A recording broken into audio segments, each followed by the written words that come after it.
Bonjour, bienvenue pour ce petit tuto qui va vous apprendre à exporter des polices venant de Macintosh. Pourquoi exporter des polices?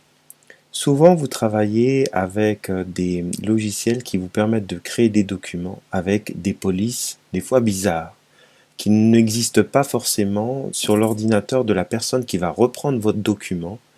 Et donc la personne ne pourra pas voir et ne pourra pas compléter le document euh, avec ce que vous avez prévu au départ.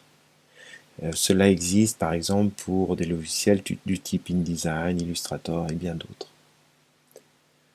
Vous avez besoin de deux choses pour cela. Vous avez besoin de retrouver l'application Livre des polices qui se trouve dans le dossier Application de votre Macintosh. Et vous avez besoin de créer un dossier. Par exemple, moi j'ai créé un dossier police sur mon bureau. Nous ouvrons donc Livre des polices.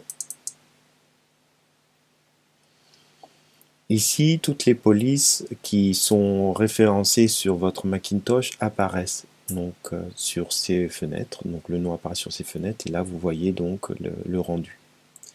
Donc toutes les polices, ça se retrouve là. Et là, les polices utilisateurs, donc ça par exemple, ce sont des polices que j'ai moi-même installées. Je veux par exemple exporter deux polices différentes, Matchbook et Neuropol.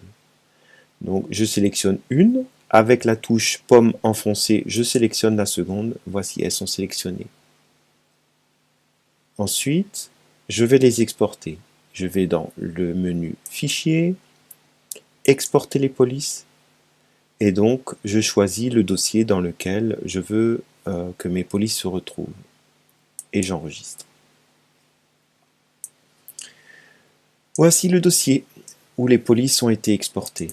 Ici, donc, vous voyez deux dossiers, le dossier avec la police Neuropol et le dossier avec la police Matchbook. Pour pouvoir envoyer ces deux polices en même temps, la chose la plus simple à faire, c'est que vous cliquez droit sur police exporter et vous faites compresser.